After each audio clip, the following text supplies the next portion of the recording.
Assalamualaikum warahmatullahi wabarakatuh. Halo semuanya, jumpa lagi dengan saya Chow Sing Sing, kurator dari podcast Horror Night Story. Halo, apa kabar semuanya? Semoga kalian semua sehat-sehat ya. Dan seperti janji saya kemarin, saya akan melanjutkan cerita dari Mbak Meme atau Mbak Mayang yang ada di Twitter tentang Omah Putih kos-kosannya ini. Oke, daripada kita berlama-lama, mari kita simak ceritanya. Aneh memang, mimpi seperti itu. Didatangi orang yang tidak aku kenal, berkata tidak masuk akal, dan kemudian pergi berlalu meninggalkan kengerian yang terus menghantui aku. Setelah tragedi mimpi itu, gangguan yang aku alami semakin di luar nalar. Ada saat di mana aku mencuci baju di jam 2 pagi di kamar mandi putih. Suara keran yang sangat deras dibarengi dengan suara sikat cuci yang berbenturan dengan keramik kamar mandi membuat kupingku penuh. Anehnya, aku mendengar ada seseorang yang sedang bersiul padaku. Sweet, sweet. Aku pun langsung menghentikan kegiatanku untuk memastikan apa yang kudengar nyata. Namun nihil. Aku pun kembali melanjutkan mencuciku. Suara itu muncul lagi untuk kedua kalinya. Sweet. Kesabaranku pun mulai hilang. Sambil bergumam sendiri aku berkata, La ilaha illallah. Aku di sini gak niat ganggu. Jadi tolong jangan ganggu lebih dari ini ya. Aku tidak berharap mendapatkan jawaban apapun. Tapi justru ada suara lain muncul. Hihihi, sweet. Bukan manusia, kataku. Karena aku masih penasaran, aku selesaikan kegiatan mencuciku dan turun ke lantai 1. Berharap ada gerombolan orang iseng yang melakukan hal aneh tadi. Namun, sampai di gerbang depan tidak ada siapapun. Kembali aku masuk. Saat menaiki tangga di depan gudang, aku mendengar sweet untuk yang keempat kalinya. Kemudian larilah aku dan mengabaikan cucian yang masih tertata di ember dan belum aku jemur. Di malam selanjutnya, barulah aku jemur baju cucianku di jam 7 malam, sembari mencuci sepasang baju kotor yang kupakai hari itu. Aku melewati dapur dan menuju balkon untuk menjemur pakaian. Aman, tidak ada apapun. Jalanan pun masih terlihat ramai. Keesokan harinya aku bangun pagi untuk membeli sarapan di warung ayam depan.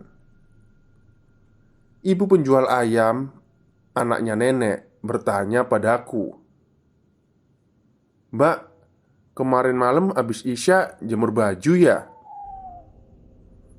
Iya bu, jemurnya malam.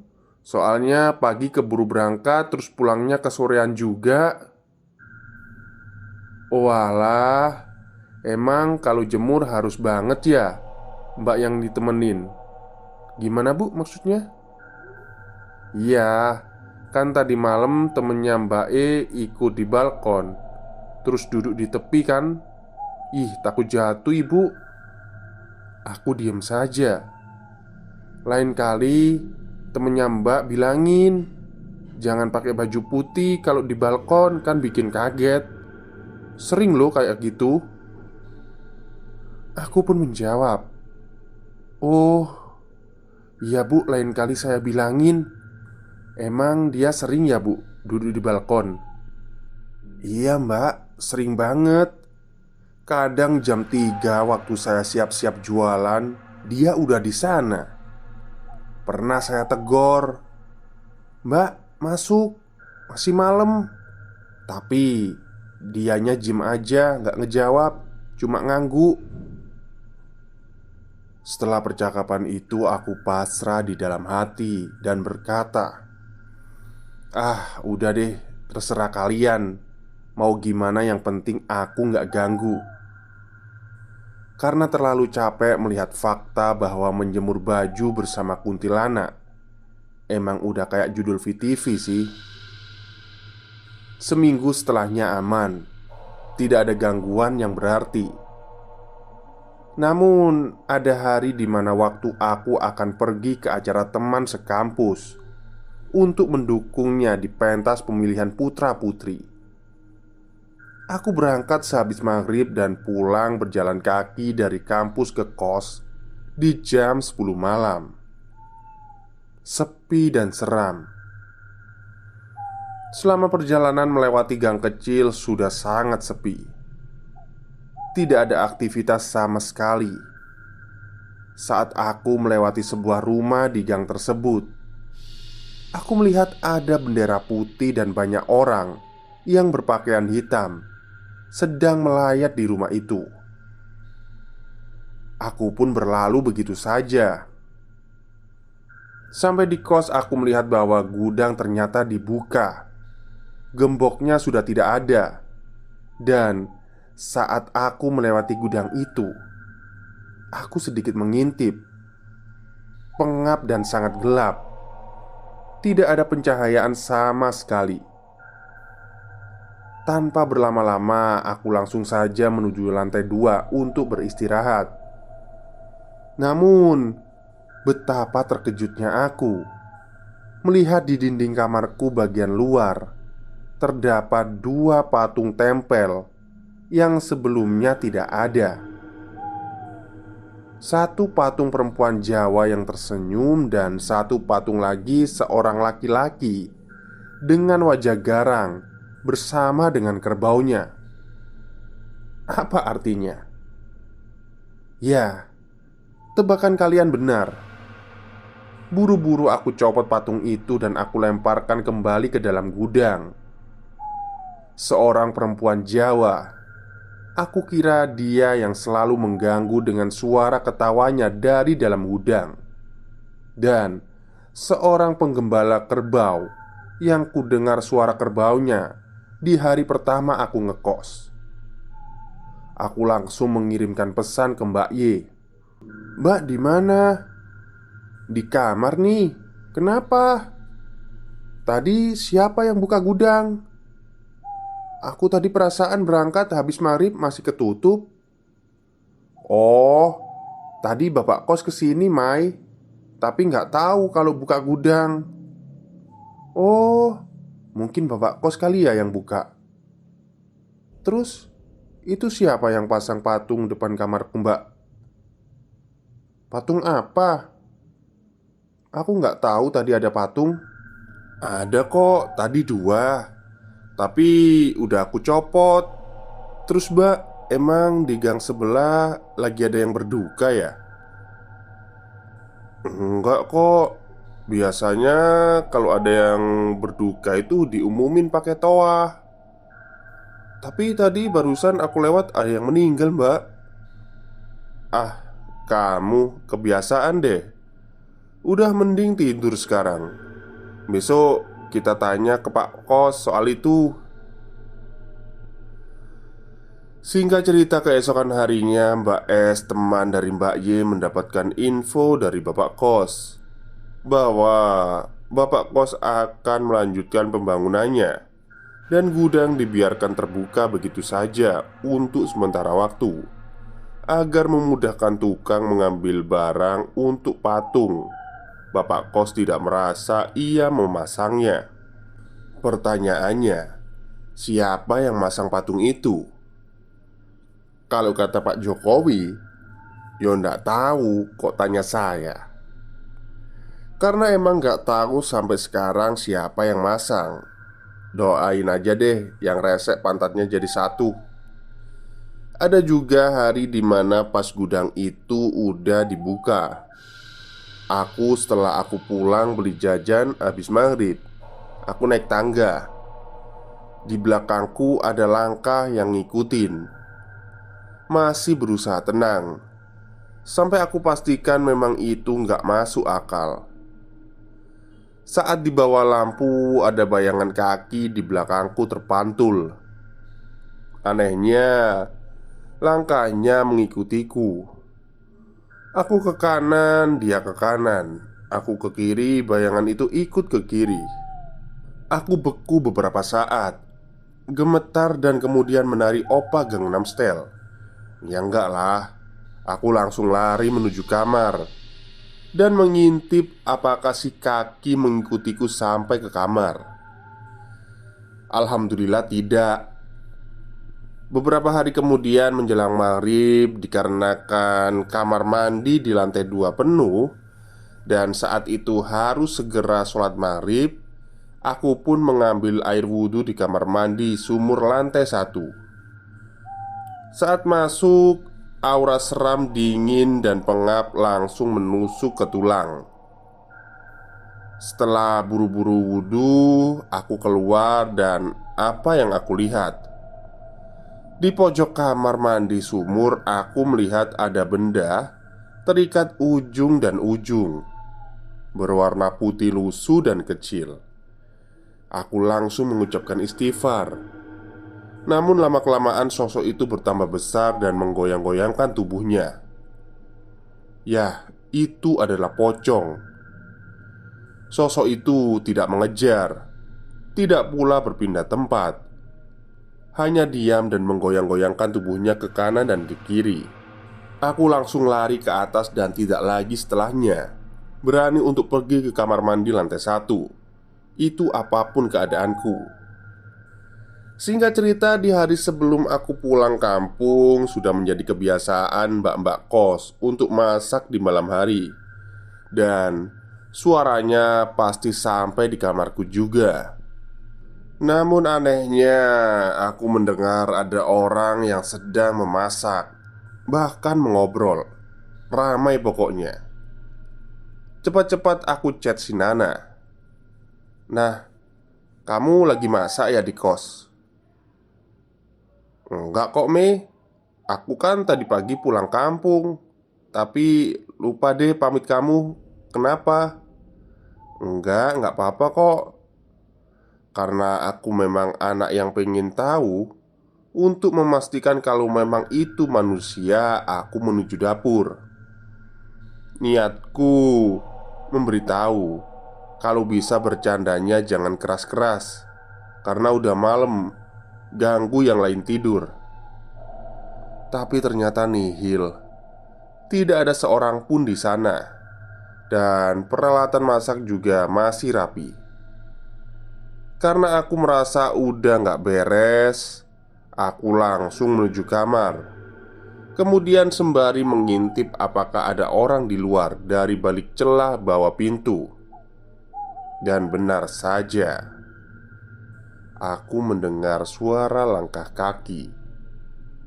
Aku pastikan tidak hanya satu orang turun melewati tangga menuju lantai 1. Sembari dengan suara berisik, seolah-olah mereka semua sudah selesai melakukan kegiatan memasak bersamanya.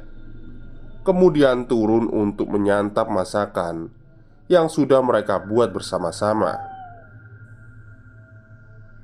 Tanpa pikir panjang, aku langsung mengunci pintu, sembari terus berharap esok pagi segera tiba dan aku bisa segera pulang kampung untuk meninggalkan kos itu sementara waktu. Singkat cerita, setelah kurang lebih 3 minggu berada di Madiun, aku selalu bertukar pesan dengan mbak-mbak kos.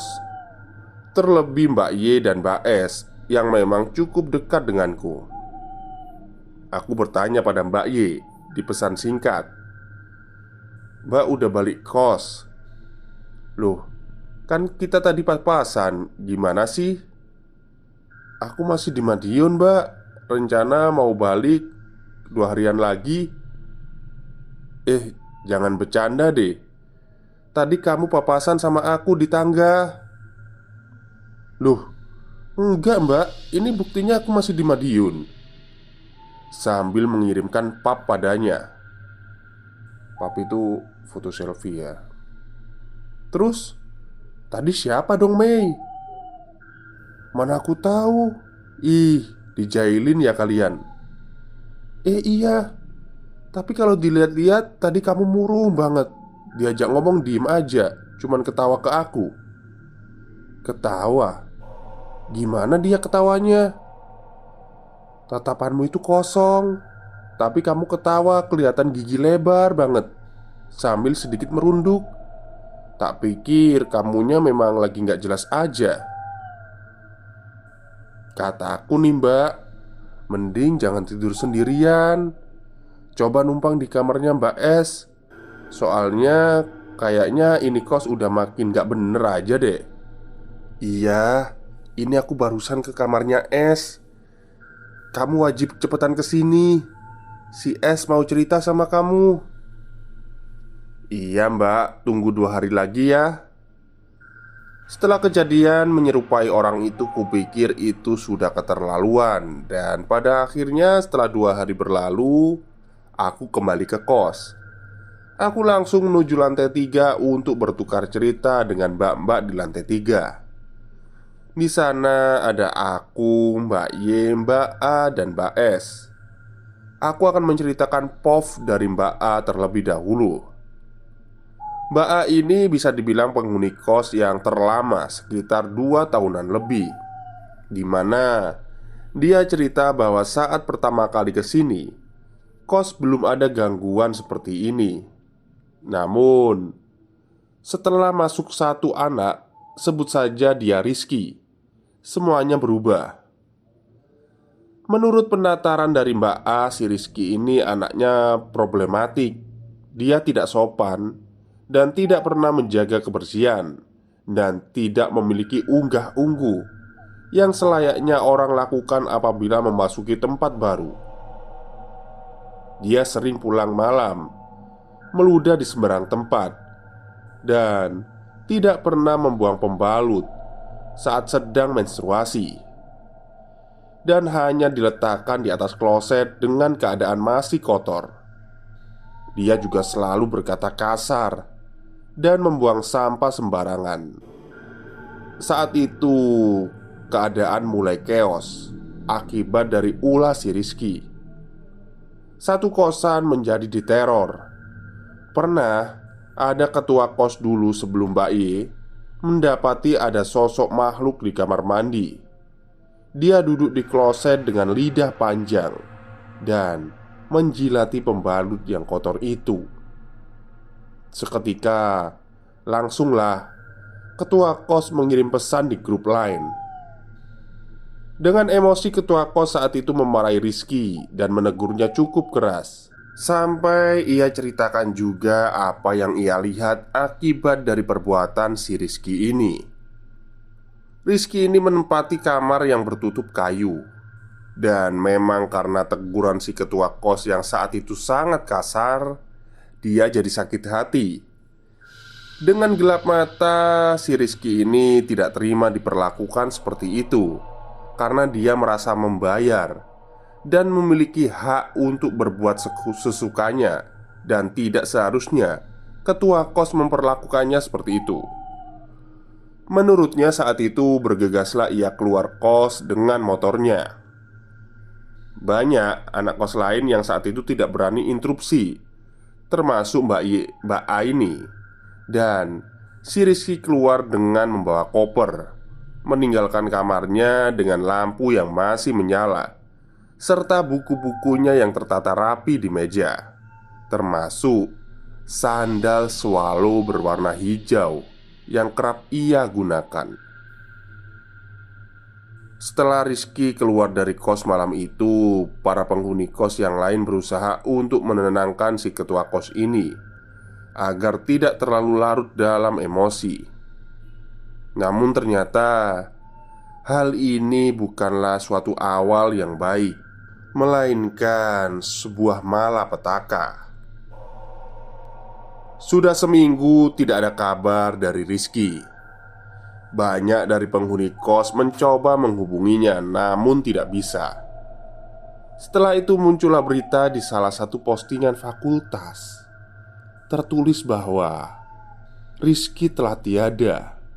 Berita duka. Usut punya usut, si Rizky ini mengalami kecelakaan yang cukup parah pada saat malam itu. Dia berniat kabur pulang kampung. Namun ia sempat dirawat di rumah sakit. Nah, sekitar seminggu itu keadaannya semakin menurun dan membuatnya harus mengembuskan nafas terakhirnya. Berita ini sampai di telinga ketua kos yang sempat berseteru dengan Rizky malam itu. Ketua kos ini merasa bersalah dan berniat untuk keluar kos, padahal jatah kosnya masih 4 bulanan lagi. Setelah ketua kos itu pindah, kejadiannya mulai lebih gak masuk akal lagi.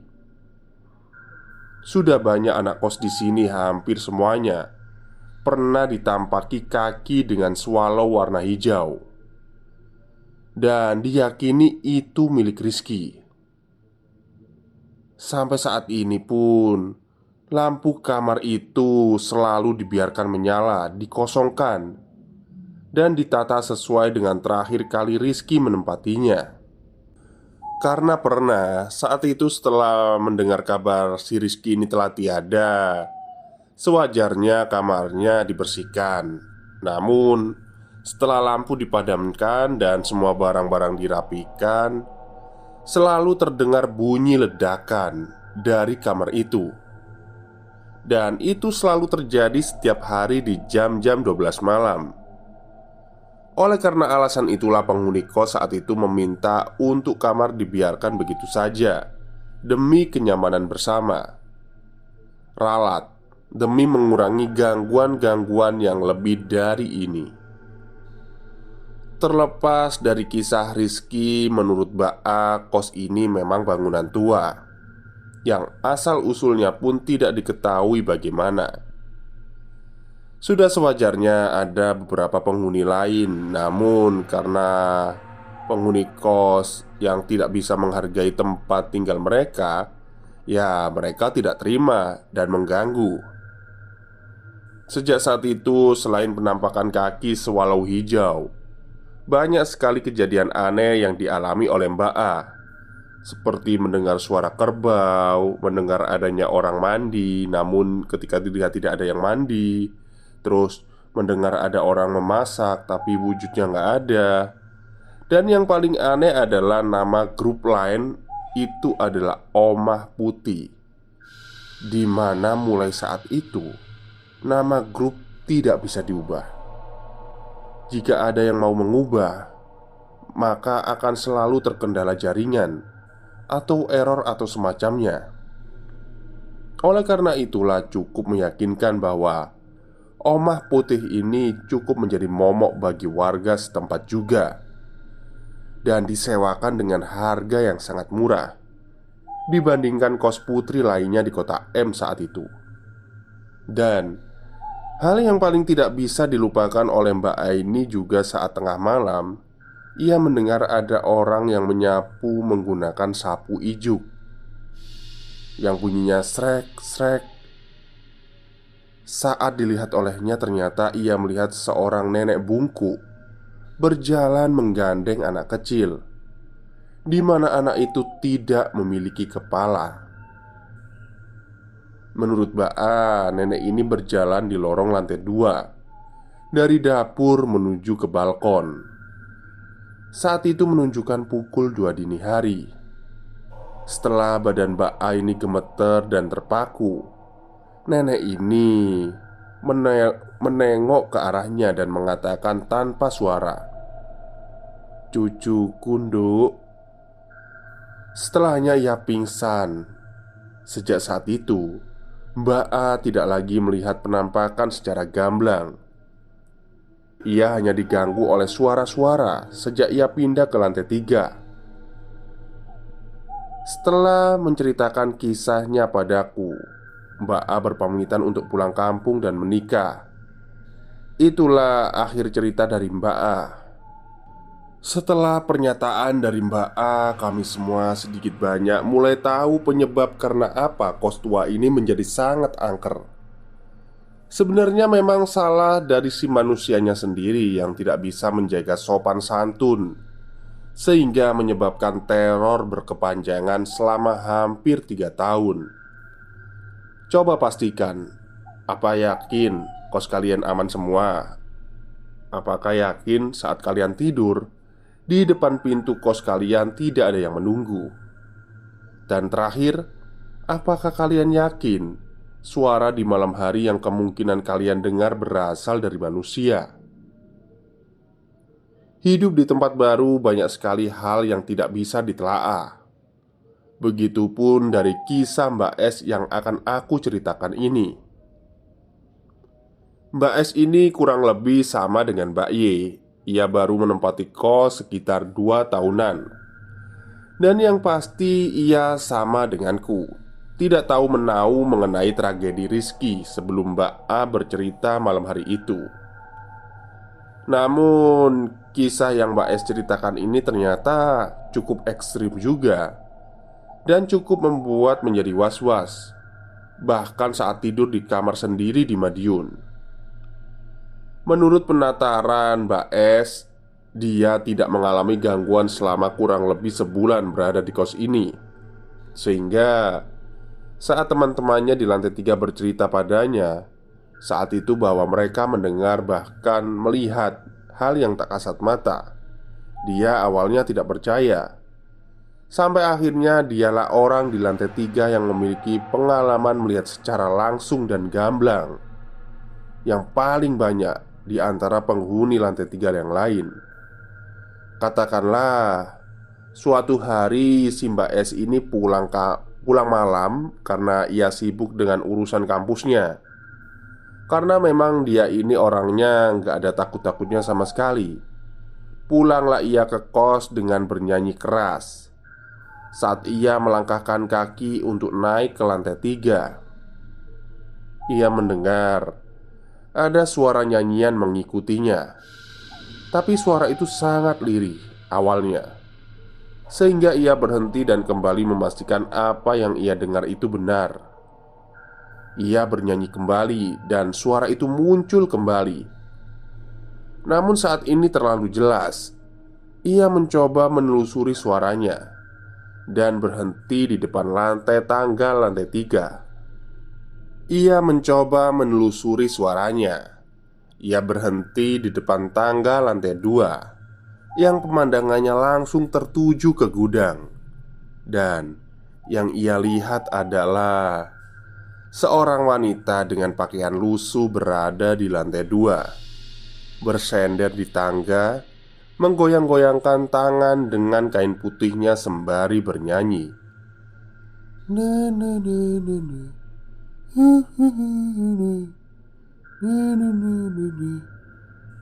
Setelah sosok itu menyadari bahwa Mbak S ini sedang melihat dia, suara senandung itu seketika berubah menjadi suara cekikikan yang memekik telinga, diiringi kepalanya yang menengadah ke atas dengan senyum lebar sampai bisa menyentuh telinganya. Mbak S pun lari ke kamarnya dan sakit setelahnya. Hal pertama yang dilihat Mbak S cukup ekstrim. Jadi, bagi kalian jangan sekali-kali tidak percaya dengan keberadaan mereka. Karena kalau kalian terlalu denial, mereka pasti akan lebih menantang dan menunjukkan bahwa mereka itu ada. Itu pesan dari Mbak S. Lanjut kejadian di hari lain, saat itu Mbak S sudah mulai mempercayai perkataan dari teman-temannya. Dan hari di mana ia harus mengerjakan laporan hingga larut di kamarnya. Ia sengaja sedikit membuka pintu untuk mempersilahkan angin bisa masuk. Namun sialnya bukan angin yang datang, melainkan sosok jahil yang sangat menyeramkan. Saat Mbak S ini fokus dengan laptopnya, tiba-tiba ia merasa bahwa ada seseorang di balik pintu. Mata Mbak S bolak-balik memeriksa apakah perasaannya itu benar. Namun ternyata ketika dilihat, tidak ada apa-apa. Perasaan itu berlangsung dari jam 10 malam sampai puncaknya di jam 12 malam. Perasaan tidak nyaman itu muncul untuk kesekian kalinya. Dan anehnya kali ini ia ketakutan dan sangat yakin di balik pintu ada yang menemaninya mengerjakan laporan. Dan benar saja, di balik pintu yang setengah ia tertutup itu ada bayangan seseorang yang sedang menyisir rambutnya. Dengan perasaan was-was dan berharap itu manusia, Mbak S tetap memperhatikan bayangan itu dari balik laptop. Sedikit demi sedikit bayangan itu hilang, namun berganti dengan kepulan asap. Ya, semakin lama semakin membentuk sesosok wanita berdres putih. Dia memperhatikan dari balik pintu. Tidak solid, namun transparan. Tetapi sangat jelas ditangkap olehnya bahwa sosok itu melihat tajam ke arahnya. Dan kemudian mendongakkan kepala ke atas dengan mulut menganga. Setelahnya Mbak S shock dan dia mengambil kitab suci. Kemudian membacanya dengan perasaan campur aduk dan diiringi buih air mata yang terus menetes. Kejadian selanjutnya yang dialami oleh Mbak S, sampai saat ini dia masih sering mendengar suara anak kecil berlarian naik turun tangga. Namun dia belum pernah melihat sosoknya. Anak itu hanya terlihat senang bermain dan tertawa, sebagaimana anak kecil umumnya. Itulah kisah Mbak S. Dan kami berempat pun saat itu hanya bisa diam, tidak saling melempar tanya karena rasa ingin tahu. Kali ini rasa ingin tahu kami kalah dengan rasa takut yang semakin menjadi-jadi. Kemudian Mbak A pamit untuk mempersiapkan barang-barang bawaan pindahannya besok. Dan tinggallah kami bertiga di kamar dengan Mbak Y. "Mbak, apa kita nggak pindah aja?" Aku membuka percakapan. "Aku sama S enggak sih, Mai. Aku tinggal bentar di sini. Paling sebulanan doang. Habis itu selesai urusan kampusku," kata Mbak Y. "Kalau kataku sih, Mai, mending kamu pindah. Soalnya kayaknya kamu agak sensitif anaknya," kata Mbak S. "Iya sih, Mbak. Aku mau pindah aja. Tapi ini masih nyari-nyari dulu kos yang murah. 11-12 lah sama harga kos ini. Soalnya rata-rata yang deket kampus mahal. Sekalinya ada, kamarnya kecil." Belum selesai aku berbicara, ada suara ledakan yang berasal dari lantai 1. Dan aku yakin dari kamar itu. Ledakannya tidak sekali tapi 2 kali. Dan itu cukup membuat kami sangat ketakutan. Sampai akhirnya kami bertiga memutuskan untuk tidur di kamar Mbak Y bertiga saat itu. Keesokan harinya, memastikan keadaan sudah kembali aman, aku kembali ke kamarku, menata barang bawaanku dari Madiun yang belum sempat aku benahi karena terburu-buru mendengar cerita dari mbak-mbak di lantai 3. Belum ada beberapa menit, aku mendengar suara langkah kaki menuruni tangga. Kali ini Mbak A sedang membawa banyak barang dan sudah mulai untuk pindahan. "Mbak beneran ini mau pindahan sekarang?" "Iya nih dek, udah gak kuat aja aku." "Hehe. Kamu kuat-kuat ya di sini. Kayaknya orangan di sini suka deh jahilin kamu." "Ih, jangan gitulah Mbak. Bentar lagi aku mau pindah, bodo amat." Kata-kata Mbak A sangat menjengkelkan. Meskipun di alam sadarku mengatakan bahwa perkataannya memang benar. Mungkin karena aku sensitif, mereka jadi lebih sering menampakkan wujudnya padaku. Mungkin niat mereka ingin menyampaikan sesuatu. Sampai pada suatu hari, aku memiliki teman kos putra, di mana letak kosnya bersebelahan dengan kosku. Tepatnya di samping bangunan kosong yang dipisahkan oleh gang. Namun jika temanku naik ke rooftop kosnya, maka ia bisa melihat dari naku kosku, kamar kosku, dan lantai 3.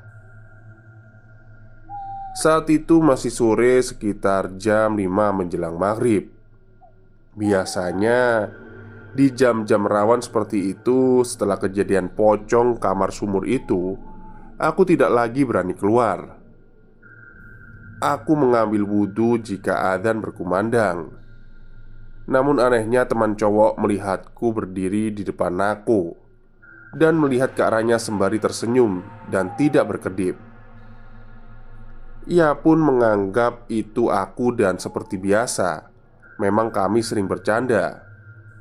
Ia pun mengirim pesan padaku, Meh, ngapain kamu jam segini ketawa nyengir di depan aku?" "Gila ya? Aku di dalam kamar lagi lihat drakor. Paling kamu diajak kenalan." Temanku pun langsung menjawab, "Tapi kayaknya itu kamu deh, orangnya persis banget. Nyengir ke aku melambai-lambai."